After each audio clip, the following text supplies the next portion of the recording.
Canarias es una de las regiones de Europa y del mundo con mayor potencial para el desarrollo de la energía eólica marina y puede convertirse en un hub de generación de energías renovables. Una veintena de empresas y 45 proyectos se han presentado a la primera subasta del país para esta tecnología. Hola, muy buenas noches, bienvenidos al debate de la 1 en Canarias. Esas subastas son el siguiente paso a la aprobación el pasado 27 de febrero del mapa de la energía eólica en nuestro país. Más de la mitad de esos proyectos presentados son en Canarias y suman una potencia de casi 3.000 megavatios, aunque es imposible que se puedan hacer todos. En total se reservan en todo el país 5.000 kilómetros cuadrados como zonas potenciales para instalar estos molinos y desarrollar una potencia total de 14 gigavatios. Gran Canaria, Tenerife, Lanzarote y Fuerteventura son las islas que aparecen en los planes de ordenación del espacio marítimo, aunque de momento el Gobierno afirma que solo se podrá instalar en Gran Canaria.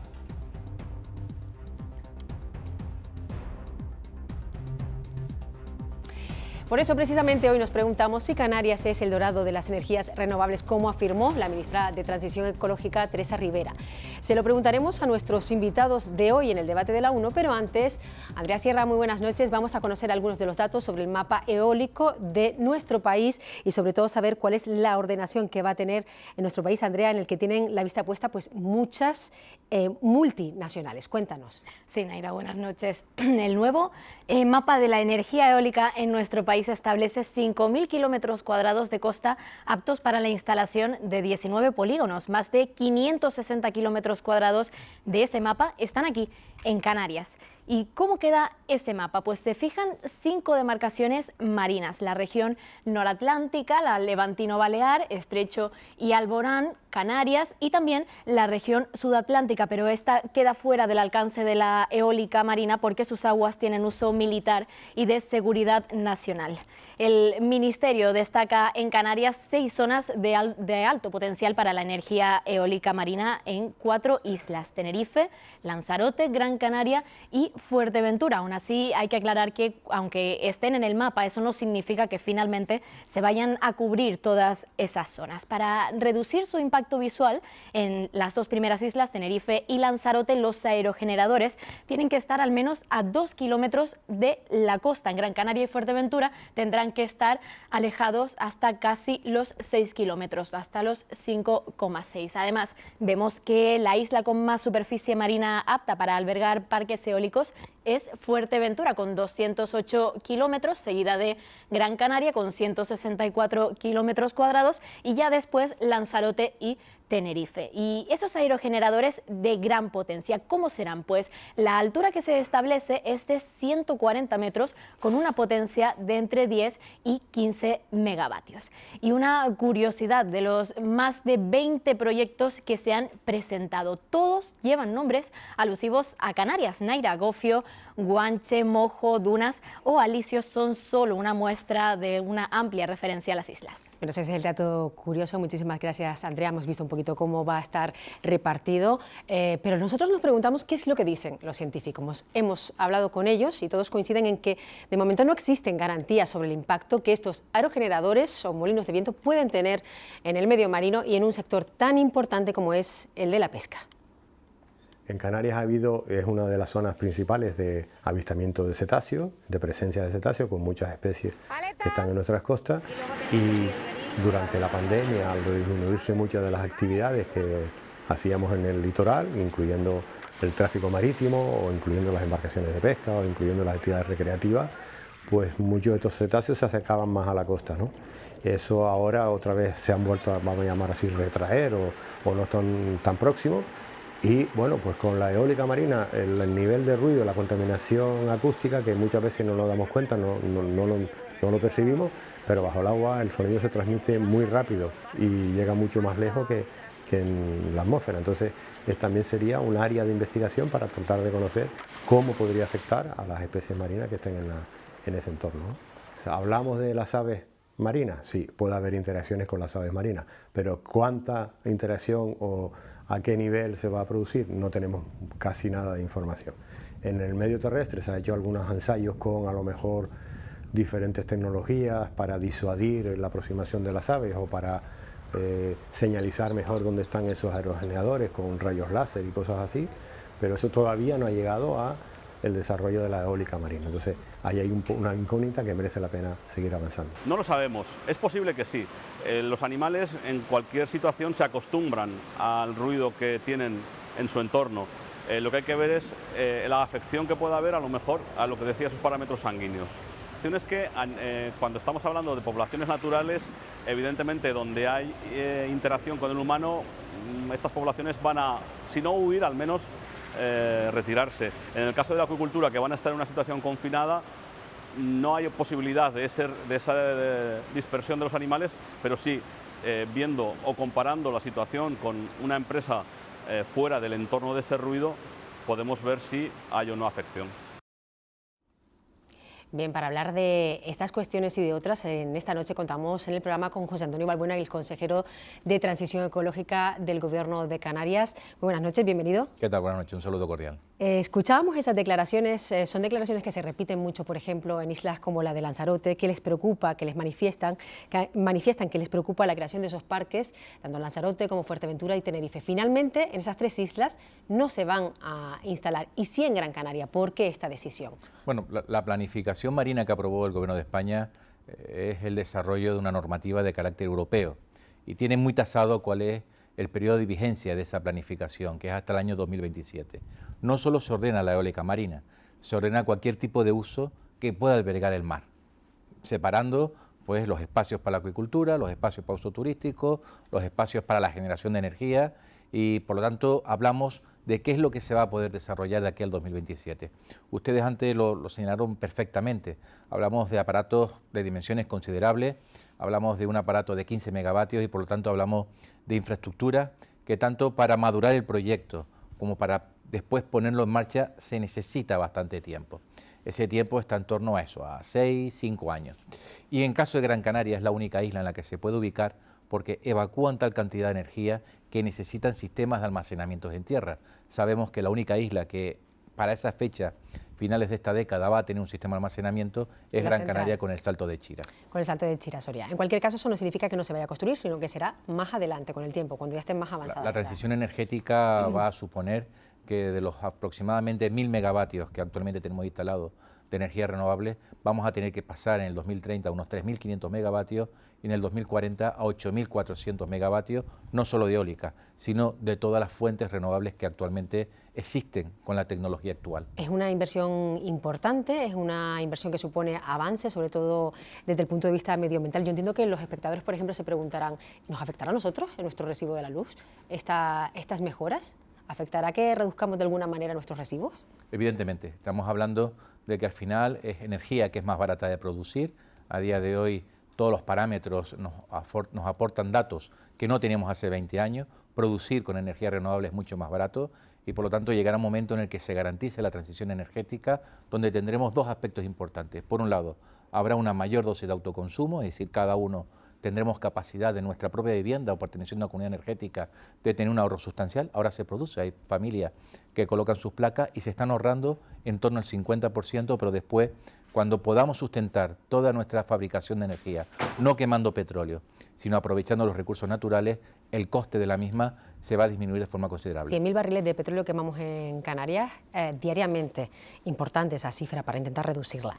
La pregunta que le haría ahora es si Canarias se puede considerar el dorado de las energías renovables en este momento. Las energías renovables es un reto a nivel global, ¿no? Cuando hablamos de una transición energética, descarbonizar nuestras economías, significa que a nivel global toda la demanda energética se tiene que sustentar en la fabricación y producción de energías renovables. ¿Qué nos aporta Canarias? ¿Qué nos aporta otro territorio? Por ejemplo, para hacer un símil, en Canarias hay zonas donde una placa solar totalmente horizontal, incluso boca abajo, es capaz de generar electricidad, cosa que no sucede en Alemania. En Canarias es el dorado, ¿por qué? Porque tenemos más horas de sol que en ningún otro punto de Europa, más horas de viento que en ningún otro punto de Europa, y cuando hablamos del mar, tiene unas condiciones, una calidad que se mide en números de horas al año, pero sobre todo intensidad de los vientos, que no tiene otro punto de Europa. O lo que es lo mismo, aquí se necesitan colocar menos placas que en Europa y menos aerogeneradores en Europa por habitante. Es muy llamativo además que se fijen tantas empresas multinacionales en esta localización. No sé si se lo estamos poniendo muy fácil. No, todo lo contrario, se está siendo muy exigente. Todas las empresas que han presentado sus proyectos, los más de 40 proyectos, quedan parados. No se ha todavía abierto el periodo de subasta. Ahora hay que diseñar las bases, hay que terminar de conciliar los espacios exactos y ahí va a ser muy importante no generar afecciones en el sector pesquero y por lo tanto no va a ser fácil, va a ser todo lo contrario, va a ser exigente como se viene siendo exigente en los últimos 4 años, que es cumplir con los requisitos ambientales y con evitar afecciones de manera indirecta a otros sectores importantes para Canarias, como es el caso de la pesca. ¿Les preocupa precisamente el impacto medioambiental, teniendo en cuenta lo que escuchábamos de los científicos, que es muy difícil contabilizar lo que pueda ser, el daño que pueda causar este tipo de tecnología? ¿Les preocupa? Ha sido un objeto de estudio, ¿no? Y de hecho el POEN ha sido analizado desde el punto de vista ambiental y hay otros puntos en el continente europeo donde tenemos aerogeneradores. Bien, es verdad que las aguas, sobre todo del norte de Europa, no tienen las mismas condiciones y características que nuestros océanos, pero evidentemente son elementos que serán perfectamente evaluados. Lo que sí estamos viendo, algo que parece que se está haciendo mucho mejor, es que está mucho más regulado, no tiene nada que ver, ¿verdad?, con la eólica terrestre, que era como un poco, se hacía de aquella manera, ¿verdad?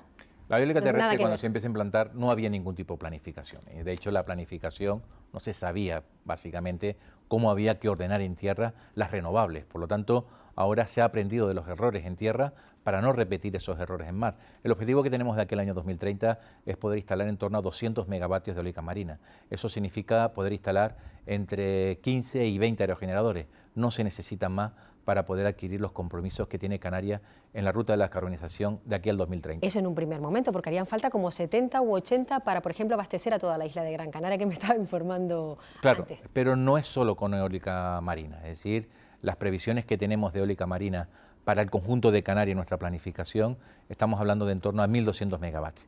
Es decir, toda la potencia que necesita Gran Canaria no va a ser con eólica marina, será una combinación de la eólica marina, eólica terrestre, grandes parques solares, pero sobre todo los parques en zonas antropizadas y también la geotermia. Al final es la combinación de todas, de energías que no contaminen. Señor consejero, escuchábamos antes la preocupación en la isla de Lanzarote, el impacto de los aerogeneradores marinos preocupan también en el sureste de la isla de Gran Canaria y en concreto en las poblaciones del sureste de la isla. Preguntamos a los vecinos de Arinaga y allí nos hemos encontrado pues, con opiniones de todos los gustos, unos a favor y otros preocupados por su impacto visual y medioambiental. Pero el paisaje lo destroza ya, porque podemos ver aquí que empezamos poniendo ahí y ya nos han puesto uno que se ve te asomas desde la ventana de tu casa y ya ves hasta un molino. Y no, sinceramente, para mi gusto no lo veo bien. Para mi gusto lo veo, ¿sabes? Lo veo como un destrozo, como un dinero, ¿sabes? Economía. Porque contamina, según la televisión, que lo he escuchado yo, dice que los pescados se ahuyentan y cada vez tenemos menos pescado, ¿me entiendes? Nosotros también lo que vendemos es, aparte de sol, playa, algo estético. Entonces sí que es verdad que por parte lo veo bien porque es una energía renovable, pero por otra sí que es verdad que toda esta zona se está convirtiendo en muy industrial para mi gusto. A mí no me molesta, a mí en particular. Sé que hay gente que pone el grito en el cielo porque esto parece... A mí no me perjudica para nada, mientras no entorpezca ni las vistas. No tengo ningún problema con los molinos, la verdad, me parece todo lo contrario. Algo bueno para la isla porque es una energía ecológica que no daña estéticamente. Yo no lo veo extremadamente que sea nada malo, ni muchísimo menos. No es un árbol, pero es algo que va produciendo un futuro mejor. No es un árbol, pero tampoco es una central, por ejemplo, emitiendo, ¿no? En cualquier caso, ¿qué mensaje le diría? Bueno, el impacto, hay varios tipos de impacto. Está el impacto paisajístico, que siempre se sustenta en principio subjetivo, me gusta más o me gusta menos, pero está dentro del criterio subjetivo. Vemos personas a favor, personas en contra. El mismo impacto que puede tener una autopista, el mismo impacto que puede tener una gran infraestructura, el mismo impacto que pueden tener los invernaderos abandonados en los márgenes de la carretera en cualquier isla canaria, son impactos, en esos casos, negativos. Y después tenemos otra serie de impactos que, no siendo paisajísticos, son importantes. El ambiental, evidentemente, hay que reducirlo y minimizarlo en su máxima expresión. Ese es el que realmente importa. Pero después hay otros elementos que estos aerogeneradores, cualquier tipo de sistema de generación renovable, nos va a ayudar, que es reducir los impactos sobre el cambio climático en nuestro día a día. Fruto precisamente de esas chimeneas, que tal vez es un impacto paisajístico que no somos capaces de percibir porque están centradas en un punto de cada isla, pero tenemos otros tipos de impactos frutos precisamente del cambio climático, de quemar petróleo. Por ejemplo, impacto en la salud. El número de muertes que se están produciendo por enfermedades coronarias asociadas al cambio climático está aumentando de manera acuciante en territorios como el Canario. Impacto en la desaparición de las especies. Estamos viendo como todos los días desaparecen 150 especies. Son otra serie de impactos que existen, que no son paisajísticos, pero que la única forma de poderlos evitar en un futuro es asumiendo algún tipo de impacto paisajístico, que vuelvo a repetir, es un criterio totalmente subjetivo. A algunos les gustan más, a algunos les gustan menos, pero hay que tener en cuenta que eso se va a producir. También hemos escuchado a los científicos decir que no solo es un impacto visual solo por lo que se ve, sino que también puede afectar incluso a aves que transiten por esa zona. Tendrán que tenerlo muy estudiado para saber que no pueden afectar a determinados animales, ¿no? Evidentemente, es decir, ahora incluso nosotros, tanto en la Ley Canaria de Cambio Climático, pero en los instrumentos de planificación energética, se va a exigir, en el caso concreto de Canarias, que cualquier sistema de aerogeneración tenga que tener ya de manera obligada sistemas de detección tempranas de aves, de manera que esos sistemas que son automatizados lo que hace es que automáticamente paran los aerogeneradores. Eso hasta el momento no existe. Nosotros, en nuestra normativa específica canaria, se va a obligar tanto a los parques existentes como a los nuevos parques que hay que instalar. Bueno, le veíamos también en la delegación canaria en Marruecos. Una última pregunta y muy breve. No sé si ustedes podrán trasladar empresas de las islas que lleven proyectos de energías renovables justo a ese país. No sé si se habló de eso. Marruecos es un país que está ansioso por el desarrollo de las renovables y ahí Canarias puede exportar un know-how importante, ¿no?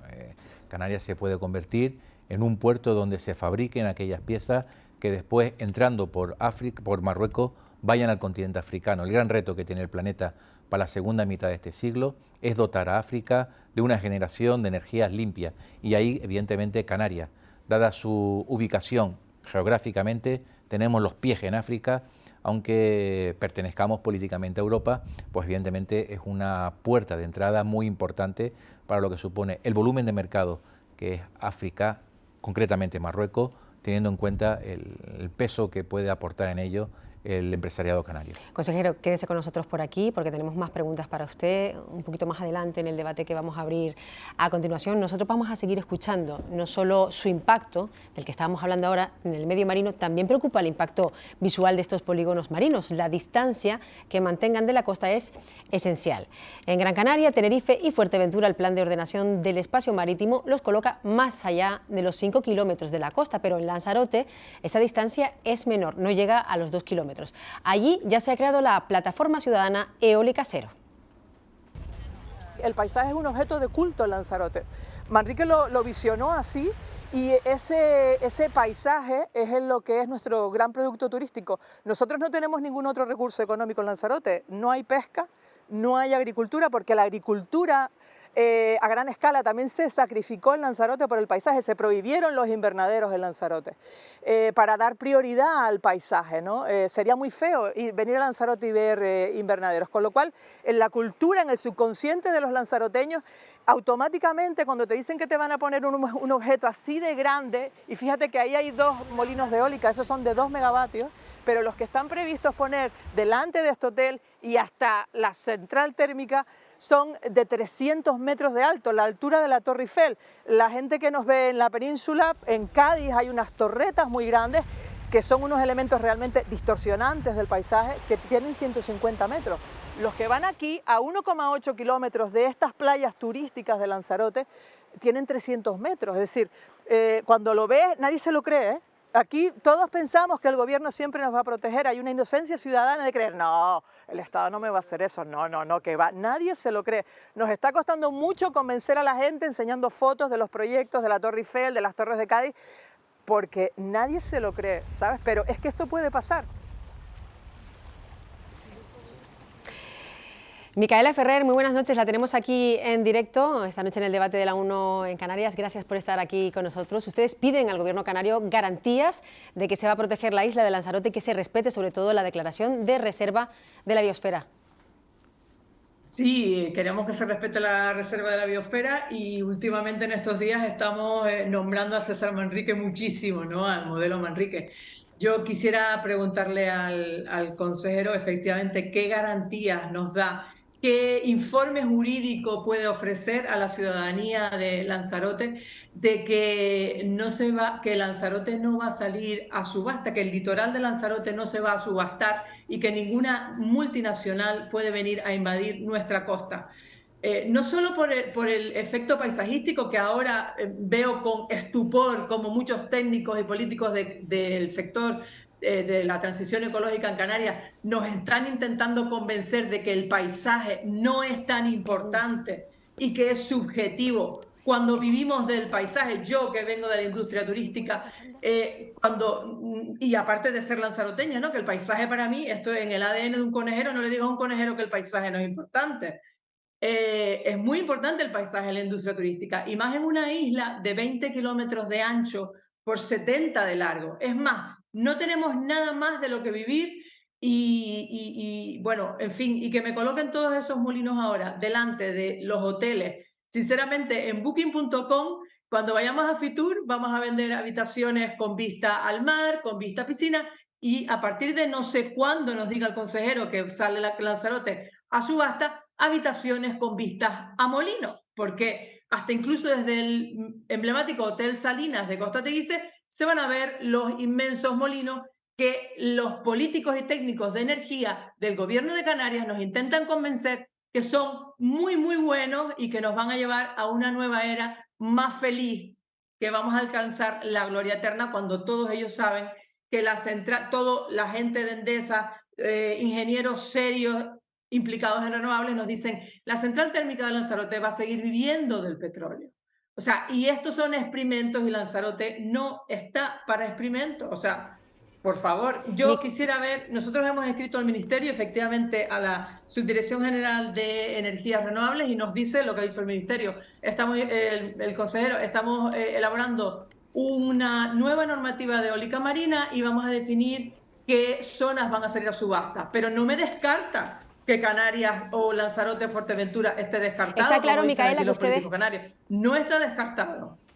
Micaela, está claro que ustedes no confían, no les creen. Ustedes denuncian además que van a levantarse esos polígonos, los aerogeneradores estarían enfrente justo de los hoteles de 4 estrellas, muy cerca, por ejemplo, del Hotel Salinas. ¿Es una prueba, ustedes creen? Pero no es que lo diga yo, nosotros nos hemos descargado, y cualquier ciudadano se puede descargar de la página web del MITECO, del Ministerio de Transición Ecológica. Nosotros lo hemos compartido desde la plataforma de eólica, que es básicamente lo que estamos haciendo, compartir información con periodistas, políticos y ciudadanos, con toda la gente de empresarios de Costa Teguise. Es decir, el sector de la luz y la energía de Canarias se está pasando al lado oscuro y están haciendo todo en la oscuridad y a escondidas de todo, como se hacen las maldades al territorio. Entonces, ese documento es público y nosotros nos lo hemos descargado, hemos sacado los planos, en este caso de la empresa Capital Energía, y otra empresa que se llama Ocean Winds, que también tiene su informe de impacto ambiental, que imagino que tendrán que actualizar con la nueva normativa, pero hay multinacionales muy interesadas en instalarse en Lanzarote, ahí en Costa Teguise,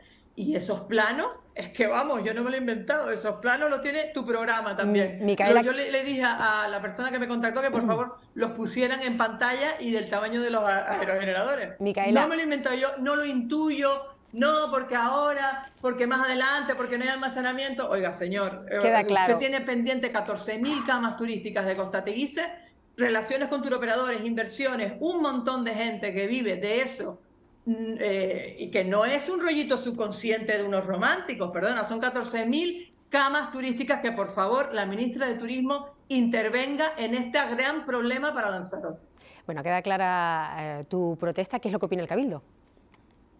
Bueno, el Cabildo de Lanzarote, más genial todavía. Y yo, sinceramente, tengo que confesarte aquí un tema curioso, porque yo soy súper manriqueña, como te puedes imaginar. Entonces yo estaba muy feliz porque la actual corporación ha mantenido, digamos, una moratoria de eólica, ¿no? Y yo estaba súper feliz porque decía, qué bien, estos megaparques eólicos, qué bien en Lanzarote, qué bien conservamos el legado de Manrique y nuestro modelo de isla, etcétera, etcétera. Y bueno, y con el POEM se les ha ido la mano totalmente. O sea, te quiero decir, la eólica en tierra, ahora con la nueva ley del señor Balbuena de cambio climático y esto de que el PTCAM va a tener, digamos, una cierta obligatoriedad de que nos obligan a descarbonizarnos, no sé para qué, que lo que vamos a hacer es quemarnos, no descarbonizarnos en Lanzarote, pero bueno, tienen que sacar una nueva ordenanza del Cabildo para la eólica en tierra, pero es que con el POEM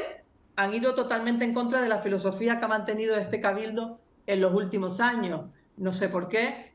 Al contrario, por ejemplo, que el Cabildo de Gran Canaria, que hizo toda una estrategia técnica para proteger a toda la zona turística de Maspalomas, un año negociando con el Ministerio, el Cabildo de Gran Canaria y todos sus técnicos de energía para proteger el campeonato de windsurfing de Pozo Izquierdo y toda la zona turística de Maspalomas, que en ningún momento se viera ningún aerogenerador desde Maspalomas. ¿Qué pasa en Lanzarote? La consejera le dice que lo ponga en el puerto, que no lo ponga en Puerto del Carmen porque son bonitas playas, pero que lo ponga en el puerto. Y perdóname, pero es que el puerto, yo cuando empecé a ver eso en la prensa local, ya me asusté. Perdona, el puerto es Costa Teguise, guapa. El puerto son 14.000 camas turísticas de calidad con hoteles de cadenas multinacionales como Barceló, Meliá, con un montón de hoteles de altísima calidad totalmente reformados. Y ahora me pones tú eso. Y Costa Teguise, de verdad que es un destino turístico de calidad, con turismo de calidad, etcétera, etcétera, todo lo que quiere la Consejería de Turismo. Micaela, ha quedado clarísima tu postura esta noche. Ahora mismo vamos a formularle esas preguntas al consejero. Gracias por estar aquí con nosotros. Vale, a ustedes. Y hasta otra. Rechazo también en la isla de Fuerteventura, donde diferentes plataformas denuncian que estos polígonos afectarían al medio marino y al turismo, también al oleaje y actividades como el surf, el submarinismo y en especial a la pesca. Escuchamos a Juan Pláceres, patrón de la Cofradía de Pescadores de Morrojable, dando sus argumentos.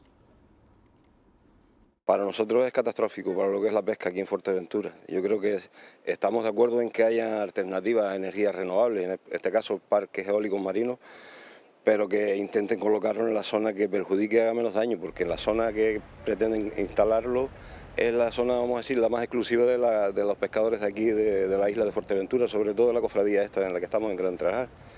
Entonces tendrán que mirar otras alternativas y buscar otras soluciones, que todo sea compatible, porque lo que pasa con esto también es que larga una información que son zonas posibles, pero después nosotros estamos con la incertidumbre de que dentro de esas zonas cuáles son las que van a ser en realidad, pero lo que nosotros hemos marcado a nosotros nos afecta de lleno a esta cofradía, no solo a esta, sino a la cofradía de Morrojable, a la cofradía de Gran Trajar. Hay gente de Corralejo que también viene a pescar por esa zona, entonces sabemos que no somos tan poderosos como estas grandes industrias, pero tenemos derecho a vivir y seguir viviendo lo que hemos vivido hasta ahora, que no nos vayan a quitar a nosotros ahora para instalar algo nuevo que va a ser beneficio, creo que vaya a ser para muchas empresas particulares, no en concreto que vaya a ser para todo el Estado.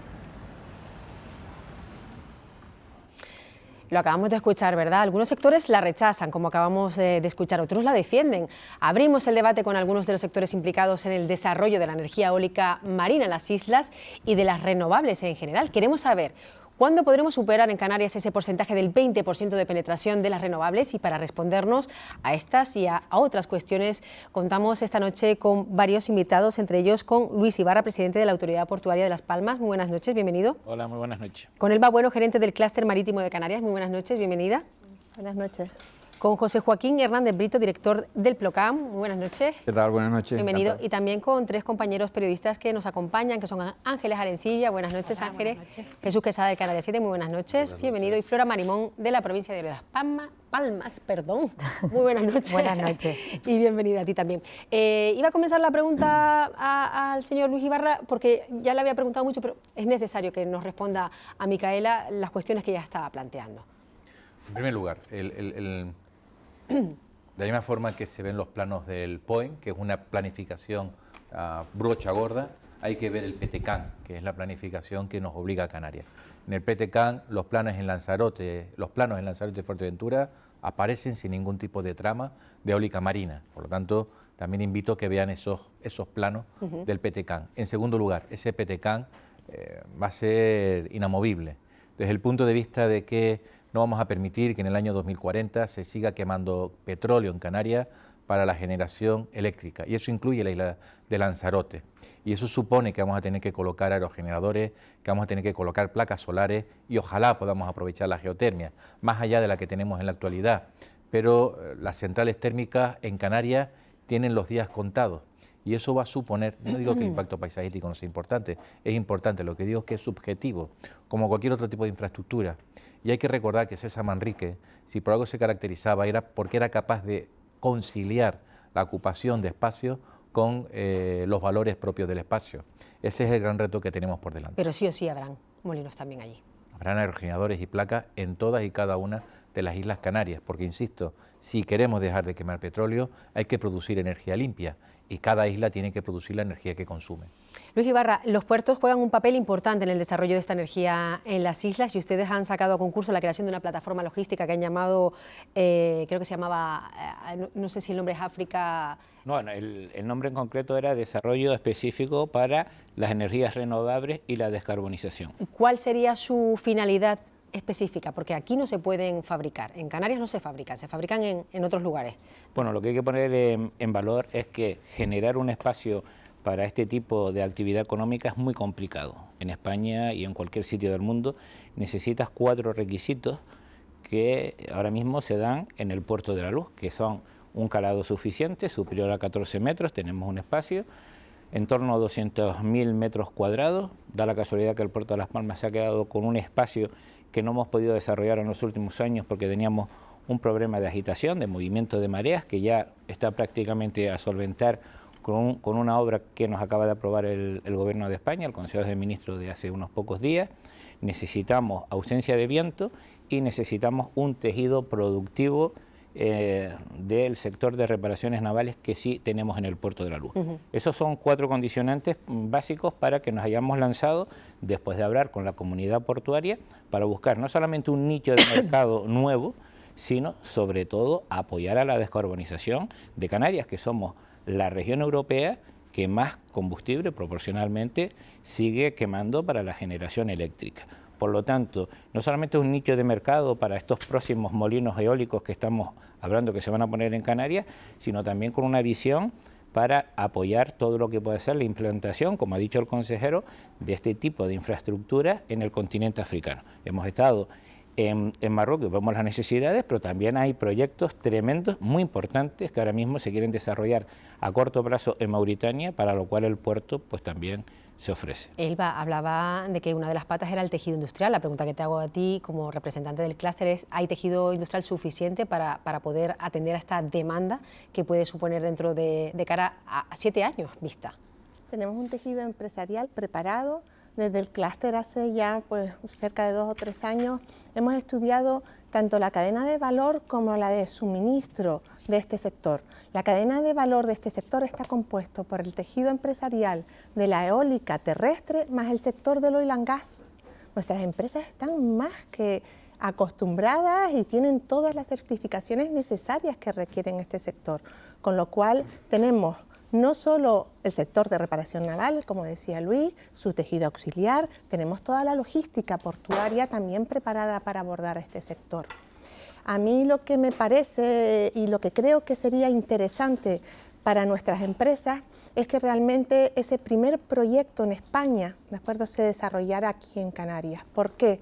Porque cuando oímos hablar a Navantia del sector de la eólica marina, Navantia habla de un proyecto de país, porque Navantia ahora mismo es consciente que tiene una demanda de trabajo mucho mayor que sus capacidades, con lo cual está abordando esto, la eólica marina en España, como un proyecto de país. Que nuestras empresas tengan la oportunidad de participar en ese primer proyecto nos daría el conocimiento necesario para ser parte de ese eslabón nacional a la hora de trabajar en un proyecto conjunto y sobre todo, tener a jóvenes en unas profesiones cualificadas, preparados para trabajar.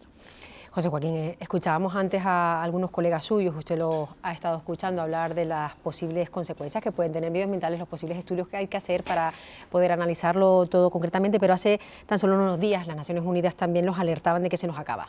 Se nos acaba el planeta y en poco menos de 20 años la situación va a cambiar mucho, desaparecerán zonas costeras en concreto. Efectivamente, o sea, el mundo enfrenta un reto para esta generación que va a afectar cientos de años o incluso probablemente 10, 15, 20 generaciones que vengan detrás. Si no somos capaces de decarbonizar a tiempo y dejar de emitir, el planeta que viene detrás de nosotros, no sabemos cómo va a ser. O sea, estamos jugando a la ruleta rusa con nuestro propio planeta, haciendo geoingeniería con concentraciones de dióxido de carbono en la atmósfera que no existían hace millones de años.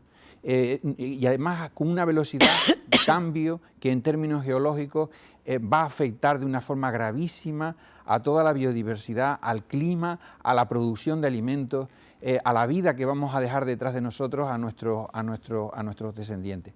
La responsabilidad que esta generación tiene con el planeta es enorme. Y yo, de verdad, me pone triste, sobre todo que determinadas personas pues no seamos conscientes de que del legado que estamos dejando para las futuras generaciones. ¿Entiende usted las críticas que hacen ciertas plataformas? De verdad que no lo entiendo, porque por un lado estamos defendiendo un modelo de turismo que son islas que quieren proteger su modelo de turismo, sí, y que quieren pero es un modelo de turismo diferenciarse de los arcaico, es un modelo de turismo basado en combustibles fósiles. O sea, hay que tener en cuenta que los turistas que vienen, nuestros turistas alemanes o turistas nórdicos, están acostumbrados a este tipo de dispositivos. Ahora mismo en Europa hay más de 9.000 dispositivos ya instalados de hace más de una década. O sea, nosotros esto no lo estamos inventando aquí, llevamos mucho retraso. Quizás llegamos muy tarde, ¿no? Llegamos con décadas de retraso con respecto al ámbito europeo. Aquí en España y en Canarias tenemos unas oportunidades enormes. Se están haciendo unos esfuerzos muy importantes por parte de la administración, por parte de las empresas, pero si las personas al final son las que realmente deciden.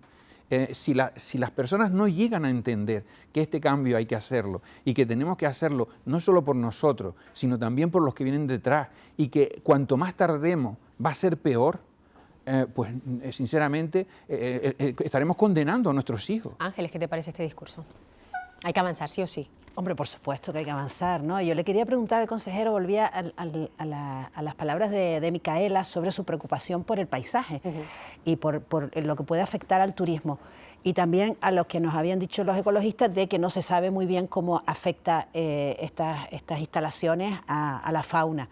Y yo quería preguntarle, por un lado, ¿qué piensa la industria turística de la colocación de estos aerogeneradores y si realmente se espera hay tanta incógnita respecto al efecto de los molinos en el mar respecto a la fauna, contaminación acústica, pero no sé si hay otro tipo de contaminación por la conducción de electricidad.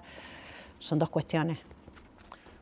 El turismo lo que demanda de los destinos es que sean sostenibles, que se sustenten en energías limpias. Y el turista que viene es perfectamente conocedor y sabe que las generaciones con placas y aerogeneradores que tienen un impacto. Lo digo por un ejemplo sencillo. Canarias, cuando los territorios del norte de África, que son nuestros tradicionales competidores turísticos, tuvieron problemas de seguridad, Canarias pudo ofrecer seguridad, una ventaja competitiva. Canarias ofrece seguridad también desde el punto de vista sanitario, que es otra ventaja competitiva. Ahora el turista lo que está pidiendo también de los destinos es que sean sostenibles. Por lo tanto, no tenemos detectado que exista ningún tipo de problema, todo lo contrario. Estamos seguros que esto va a ser un aliciente cuando Canarias esté descarbonizada en el año 2040. Por cierto, un objetivo que muchos criticaban y que ayer el secretario general de Naciones Unidas ha planteado que ese tiene que ser el objetivo del conjunto de planetas, adelantarnos al 2040. Cuando Canarias sea un territorio descarbonizado, va a ser un valor enorme desde el punto de vista del atractivo turístico.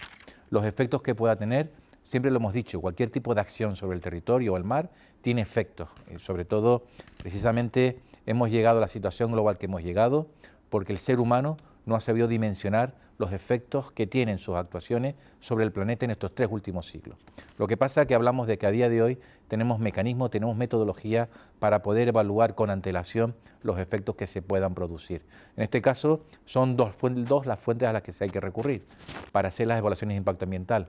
Por un lado, el ejemplo que existen en Europa, sobre todo con esos 9.000 aparatos que ya están instalados con mediciones concretas de los efectos sobre el medio marino. Y en segundo lugar, evidentemente, el conocimiento cada vez más profundo que tenemos de nuestros fondos oceánicos, y estoy convencido que los efectos se van a minimizar. Decir que no van a haber efectos es imposible. Cualquier cosa que hagamos, cualquier decisión que nosotros adoptamos en nuestro día a día puede tener un efecto positivo o negativo sobre el medio ambiente. Por lo tanto, todo va a tener un efecto. Lo que vamos a garantizar es que ese efecto se reduzca a su mínima expresión. Jesús. Al consejero también le quería preguntar por los siguientes pasos que va a dar el desarrollo de la eólica marina en Canarias. Están los POEN aprobados, habrá que sacar una subasta para asignar potencia inicialmente en Gran Canaria. ¿Qué calendario baraja usted? ¿Cuándo empezaremos a ver aerogeneradores instalados en el mar? Empezando por la última parte, que es la más fácil, aunque con un grado de incertidumbre cierto, no podremos ver aerogeneradores instalados en nuestras aguas de Gran Canaria hasta llegado el 2027. Por lo que dije antes, son proyectos muy complejos de desarrollar. Previamente, ¿en qué estamos trabajando ahora con el Estado? Estamos trabajando en regular la normativa para la colocación de esos aerogeneradores. Aquello que la presentadora decía que se cometió en tierra, que no había una normativa, evitarlo en el mar. Por lo tanto, va a haber una normativa que va a definir exactamente los parámetros para, desde la norma, desde el reglamento, empezar a reducir efectos. Y en segundo lugar, una vez que tengamos eso diseñado y consensuado entre las administraciones estatal y la autonómica y las locales, porque ahí participarán el Cabildo, en este caso de Gran Canaria, que es el más interesado en estos momentos, habrá que desarrollar la subasta. Y en la subasta también se va a ser muy exigente con los requisitos ambientales. Sabemos que para el volumen de megavatios que se van a sacar en subasta, en torno a 150 megavatios, existe una sobreoferta importante. Por lo tanto, es el momento para poder ser exigente, de manera que los proyectos que resulten ganadores de ese procedimiento de subasta sean proyectos que, entre otros parámetros, ofrezcan las mayores garantías desde el punto de vista ambiental. Flora. Bueno, yo no entiendo realmente... ¿Te ponía cara, Flora? ¿No me ponía cara? No, no te ponía cara. Yo soy la pesadita. Yo no entiendo... No, hombre, por eso no. Yo no entiendo por qué la negativa del Gobierno de Canarias, tan taxativa, a que en Lanzarote y Fuerteventura no se pongan la eólica marina. Ustedes dan como excusa que tiene que haber un almacenamiento de la energía y ponen como garantía la construcción del Salto Chira-Soria. Pero usted mismo está diciendo que hasta 2027 no se van a construir los molinos. El Salto de Chira-Soria ya llevamos 20 años, de aquí a 2027, a saber si estará... Sí, bueno, rezando. Me he puesto un café contigo. Vale, entonces, no, yo, claro. Por eso quiero decir, ¿cuáles son? Porque a mí más me da que son la negativa que pueda tener, creo yo que es más bien una cuestión más política, la negativa del no, el no, de estas personas, como usted ha oído, que yo no comparto nada en absoluto lo que han dicho de que tenemos que cuidar al turista y a los hoteles frente a poner los molinos, cuando él dice, y tiene toda la razón, que en todos los países desarrollados, pues eso ya... Y además que el propio turista lo demanda, que quiere venir aquí y reducir la huella de carbono. Por cierto, hablaremos de la tasa verde y del queroseno, que eso también es una contradicción. O sea, que poner eólica marina y después decir no me pongan el impuesto al queroseno. Yo quiero saber exactamente cuál es la razón exacta por qué ustedes en Fuerteventura, Lanzarote y Tenerife, frente a Gran Canaria, se niegan totalmente a que haya molino. Y luego lo de la tasa del queroseno también se lo quiero preguntar. Vale, no es excusa, es realidad, por lo tanto no estamos inventando ninguna excusa. Estos sistemas producen tal volumen de electricidad que hay que inyectarla en la red. Es decir, lo peor que le puede pasar a un parque es que genere electricidad y no pueda inyectarla en la red, porque entonces es inversión perdida. Y hablamos del 2027, que es el periodo de maduración de estos POEN. Por lo tanto, si no tenemos un sistema de almacenamiento, no podemos colocar esos generadores porque sencillamente estarían parados. Y eso sí que sería un impacto. El tener un aerogenerador en el mar que no esté funcionando, eso sería un impacto hasta un cierto punto que nos debería de sonrojar a todos. Por lo tanto, no es ninguna excusa, es la realidad. O haciendo otra pregunta, cuando tengamos sistemas de almacenamiento en el desarrollo del Petekán, en Lanzarote y Fuerteventura, ¿habrán aerogeneradores marinos? Sí, pero tendremos el conocimiento de la implantación en Gran Canaria. Por lo tanto, algunas cosas que ahora son dudas serán certezas en un futuro y podremos planificarlo. Pero ¿y usted está seguro que el Salto de Chira-Soria se va a compasar con los aerogeneradores? Porque también tiene una plataforma que está en contra y ha tenido... La obra del Salto de Chiras se está ejecutando. Si fuese por algún tipo de interés político, hubiésemos puesto esa excusa para oponernos al Salto de Chiras, pero insisto, hablamos de la descarbonización de Canarias. Se está ejecutando, los ritmos de las obras van acorde a lo planificado y las previsiones que en el 2027 pueda entrar en funcionamiento. Por lo tanto, están acompasados, no digo que vayan a entrar en el mismo día, a la misma hora, pero evidentemente en el mismo margen temporal sí van a entrar en funcionamiento ambos elementos. Yo la última, bueno, entre la que le planteé, porque claro, estamos hablando de la descarbonización de Canarias, de que no queremos emitir CO2, pero Canarias se opone a la tasa verde o el impuesto al queroseno. Hoy el Estado pues ha dicho que no va a haber esa exención de Canarias que reclama el Gobierno de Canarias, entre ellos al Víctor Torres. En Europa solo va a haber la tasa al queroseno, el impuesto al queroseno. Canarias va a estar exenta solamente en la península, en los vuelos peninsulares, pero no en los vuelos internacionales. Y me gustaría saber un poco qué defiende usted, que es tan defensor. ¿Defiende usted la tasa al queroseno o la exención de Canarias para que no perjudique al turismo? Es lo que ha señalado el presidente. Canarias tenemos que pelear porque quede exenta de ese impuesto al queroseno. Y para eso tenemos que ser exigentes y ser de alguna forma ambiciosos en nuestra política de transición energética. Varios elementos. Hemos adelantado nuestro proceso de descarbonización 10 años, el año 2040. Estamos tomando decisiones para la implantación de cualquier tipo de fuente renovable. Es lo que dije antes, ¿no? Hemos planificado para Canarias que necesitamos en el año 2040. A día de hoy tenemos 1.000 megavatios de energía renovable instalada. Vamos a necesitar 8.400, 500 megavatios de energía renovable instalada. Por lo tanto, lo que queremos de alguna forma defender en Europa es que de la misma forma que defendemos con argumento el por qué tenemos que quedar exentos, también defendemos que no es quedar exento sin más, sino queremos hacer la tarea que nos corresponde y un poquito más. ¿Más preguntas a otros Sí, invitados también? yo quería preguntarle al señor Hernández Brito, tenemos allí cada vez que no, ahí en la Plocán, cuando salimos de Las Palmas de Gran Canaria, dirección aeropuerto y volvemos, vemos pues la cajita del laboratorio y dos molinos, ¿no? Uno que lleva ya creo que desde 2018 19. Y otro que es más reciente.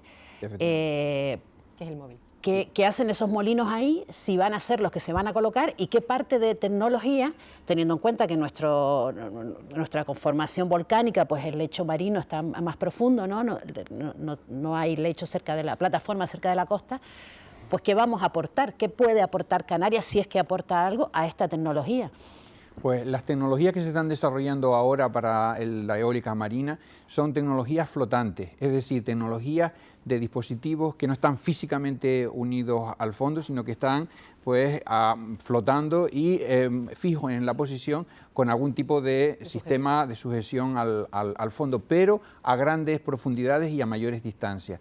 La tecnología para esto está evolucionando. Aquí lo que estamos es atrayendo gran cantidad de proyectos europeos, tenemos más de 60 proyectos europeos que están probando distintas partes de la tecnología. Es esencial probar pues, los sistemas de anclaje, probar los sistemas de flotación, probar los sistemas de operación, de mantenimiento, los sistemas de generación de la energía una vez generada, cómo se almacena.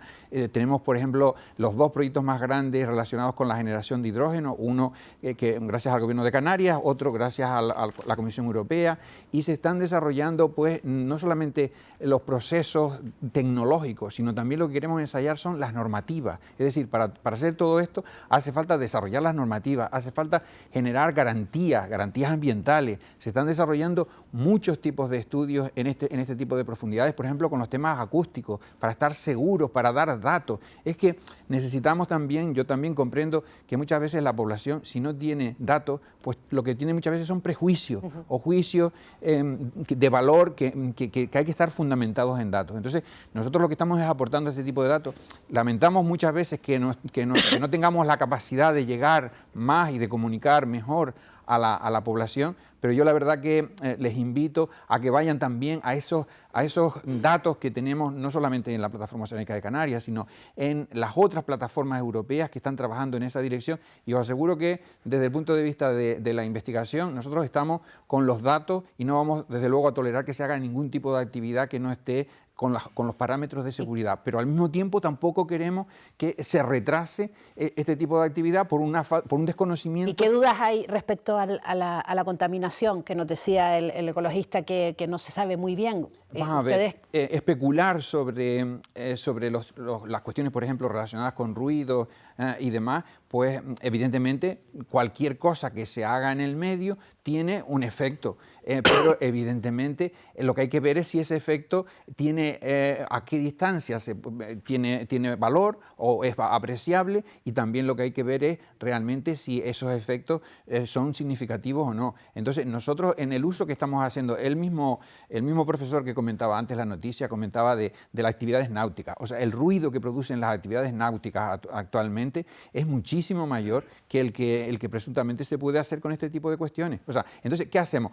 ¿Eliminamos todas las actividades náuticas que tenemos en la costa? ¿La experiencia en el norte de Europa con Noruega, por ejemplo, no nos sirve de base? Claro, o sea, es que, vamos a ver, en otros lugares como en Inglaterra o en Noruega o en Alemania, la experiencia que hay de esto es muchísimo mayor, y os puedo asegurar que los estándares de seguridad que ellos aplican son muchísimo, o son al menos tan grandes como los nuestros, y de hecho la Unión Europea, precisamente por este principio de precaución, pues establece toda una serie de cautelas que llevan a años de estudios previos y de estudios de impacto ambiental, ya después en cada uno de los sitios. Entonces yo lo que les pido es tranquilidad, porque tanto las autoridades como las cuestiones legales que hay que pasar van a tener todo tipo de garantías. Entonces, por favor, no se especule con temas, sobre todo en aspectos que no se conocen. Gracias, José Joaquín. A José Joaquín le quería preguntar por uno de los aspectos del POEN que no se ha mencionado, que es el área experimental que se crea en la costa de Gran Canaria para probar prototipos de energía eólica, supongo que entre otras tecnologías. Y le quería preguntar si han quedado satisfechos de cómo ha quedado distribuida esa zona, la profundidad, la distancia a costa y demás. Y al mismo tiempo a Elba, dado que Gran Canaria parece que va a ser pionera en España en algo que va a ser la instalación de energía eólica en una primera subasta, esa área experimental, ¿de qué manera va a servir de campo de ensayo para las empresas de la isla? Pues la verdad que el instalar este tipo de dispositivos aquí en Canarias es muy importante. O sea, Canarias durante mucho tiempo ha llevado clamando por ser banco de ensayos, por atraer las tecnologías punta que se van a desarrollar en todos los temas relacionados con la transición de energía, con la transición en aspectos relacionados con la biotecnología o con la transición en los aspectos relacionados con temas digitales. Pero es que en temas energéticos, pues poder disponer de este área de ensayo nos va a permitir tener un conocimiento muy importante. No solamente tener el conocimiento, sino después que las empresas locales que estén aquí, pues puedan también aprovechar ese conocimiento para generar empleo, para retener talento. Pero, repito, no se trata solo de la tecnología. Tenemos que ver también los aspectos sociales. Antes hablaba de multinacionales. No, tenemos que conseguir que haya una mayor integración del tejido productivo local en ese tipo de cosas, y tenemos que aprenderlo. Es que es una materia muy, muy delicada. Efectivamente. No puede estar en manos de multinacionales, entiendo yo. Pero esa información es errónea. Por ejemplo, en el dispositivo ELISA, este que está aquí, el 80%, y ese estudio se realizó desde el clúster, el 80% de la facturación de ese dispositivo quedó aquí en el ámbito local. Entonces, no es neutro el tipo de tecnología. Unos tipos de tecnología van a hacernos depender de tecnologías externas, y otros tipos de procedimientos de fabricación pues van a facilitar que el empresariado local o incluso los propios pescadores, o sea, en otros lugares lo que se está haciendo es que los propios pescadores y las embarcaciones de los pescadores cumplan una función, no solamente que se les compense en un momento determinado, sino que cumplan una función de vigilancia, una función en los procesos de desarrollo, integrándolos en ese valor añadido que se va a crear. Yo creo que lo más importante es que la sociedad canaria entienda cómo ese recurso que es nuestro, que está aquí, pues cómo repercute también localmente para crear empleo, para crear actividad económica y también en nuestros bolsillos. Y de eso sabe Elba. Desde el ELISA, que para mí, yo lo recuerdo como un gran orgullo cuando salía en prensa que el primer offshore estaba en nuestra isla, en Gran Canaria. Pero más orgullosa me sentí cuando empezamos a desgranar todo el tejido empresarial que había participado, y el 80% eran empresas canarias. Pero como el Wind to Power, como el Pivot Buoy, son proyectos que pasan por nuestras empresas, que las desarrollan, que los mueven, en donde adquieren conocimiento. Entonces, realmente para nosotros es un valor muy grande que en la Plocan nos estén atrayendo proyectos que nos den ese conocimiento necesario para eso. ¿Es la única área experimental para energía eólica de los POEN o en otras regiones también? No, en España hay dos áreas, o sea, hay dos áreas experimentales, una en Euskadi y otra aquí en Canarias, aunque se van a desarrollar otras más en otros lugares. Yo lo que les quiero transmitir también es que con respecto a otras zonas europeas, Portugal, por ejemplo, está con licitación 10 gigavatios. Y tiene ya las áreas experimentales donde ha traído proyectos enormes. O sea, en Escocia, pues lo mismo. Estamos hablando de 25 gigavatios con casi 50.000 millones de euros de inversión. Si en el mundo está cambiando continuamente, si nosotros no nos adaptamos a tiempo, hay un coste de oportunidad, te quedas atrás, y Canarias, sinceramente, hemos luchado durante muchísimo tiempo por ir un poco más adelante, por ir un poco más rápido. Y las tecnologías, la dependencia tecnológica es crítica. Si no tenemos aquí I+D+I y espacios donde podemos desarrollar eso, vamos a seguir dependiendo no solamente de la energía del exterior como ahora, no solamente de los alimentos, sino también de la tecnología. No. O sea, el movimiento que se está haciendo desde el gobierno va en esa línea de aumentar la soberanía energética, aumentar la soberanía alimentaria, aumentar la soberanía tecnológica. Luis, el puerto proporciona ese espacio. ¿Cómo llegan esos aerogeneradores? Porque aquí se pueden ensamblar, pero ¿cómo se trasladan? Bueno, digamos que tenemos que seguir el ejemplo de lo que hacen el resto de puertos. Tenemos que poner en valor que España tiene una empresa pública que es puntera, en este caso Navantia, que ya viene trabajando en Ferrol desde hace muchos años con este tipo de tecnología y que no da abasto, como se ha dicho anteriormente. Seríamos nosotros la segunda. Sí, ese es el objetivo que tenemos y bueno, como dije anteriormente, necesitas unas infraestructuras portuarias pues importantes. Ten en cuenta que aguantar el peso de estos grandes artefactos que llegan a medir 140 metros, hemos visto, pues necesitan un soporte de hasta 35 toneladas por metro cuadrado. Eso supone hacer unas dunas móviles de 28 metros de altura para que el terreno aguante, o sea que son unas infraestructuras portuarias muy caras que tenemos la suerte de tener un puerto con una situación económica financiera saneada y que podemos hacerlo. Bueno, preguntas muy breves ahora. Sí, a mí me gustaría saber, porque antes dijo que se necesitarían entre 18 y 20 molinos nada más, aerogeneradores. Para la primera fase. Para la primera fase. ¿Y en total cuánto cuantifican? ¿Y qué volumen de negocio y empleo podría generar? Hasta el 2040 estamos hablando. 2040 estamos preveyendo que dentro del mix en torno a unos 1.200 megavatios sea con eólica offshore, ¿no? Ahí es verdad que estamos preveyendo, siendo muy prudentes con la geotermia. Por lo tanto, en base a lo que sean los resultados de la geotermia, los otros números pueden variar. Pero hablamos de eso, en torno a 1.200 megavatios de eólica offshore en toda Canarias. ¿No? ¿Y eso cómo se traduciría en lo que depende de la tecnología, es decir, la tecnología a día de hoy de los generadores son de 15 megavatios, hablamos del 2040, seguramente la tecnología permita mayor producción con menos molinos, pues estaríamos hablando de en torno pues entre 70 y 100 aerogeneradores distribuidos por toda Canarias con las previsiones de la evolución tecnológica. Pero solamente para la situación terrestre, no hablamos del transporte como estábamos diciendo antes, solamente sería para todo. Para todo. Es decir, claro, cuando hablamos de la transición energética, hablamos de transformar todas las demandas energéticas de Canarias, y el transporte es importante, por, de alguna forma, energías no contaminantes. Cuando hablamos de energía no contaminante, en el caso del tráfico aéreo, hay un elemento, es decir, evidentemente los aviones no son eléctricos, ¿no? Los aviones lo que van a trabajar son con lo que se llama combustibles sostenibles, o lo que es lo mismo, el generar combustible artificial, mezclando moléculas de carbono y moléculas de hidrógeno, al final un hidrocarburo gesso, de manera que el carbono que capturamos actualmente de la atmósfera después se vuelve a emitir, con lo cual el balance es neutro. Eso también hay que fabricarlo con energías limpias. Última pregunta, Ángeles. Tenemos gente formada, necesitamos formar gente, vamos a crear empleos nuevos, ¿no? Hay que formar gente, se pregunta a Elba. A mí me gustaría poner como ejemplo lo que Navantia ha hecho en el puerto de Brest, por ejemplo. ¿De acuerdo? Me encantaría que aquí pudiera pasar algo así.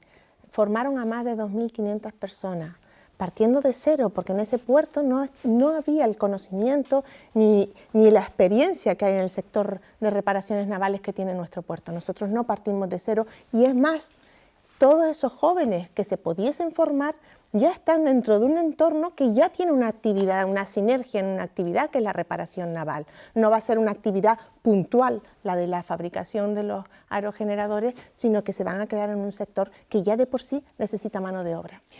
Te compro esos 2.500 seguro para el puerto. Muchísimas gracias a todos los invitados que han participado esta noche con nosotros. Se nos acaba el tiempo, se ha pasado muy rápido.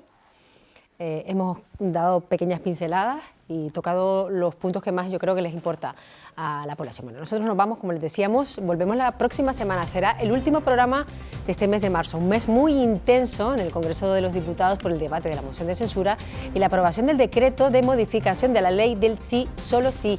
Lo analizaremos aquí con las diputadas canarias. Nosotros les esperamos, como siempre, ahora a las 11 de la noche. Que pasen muy buena noche.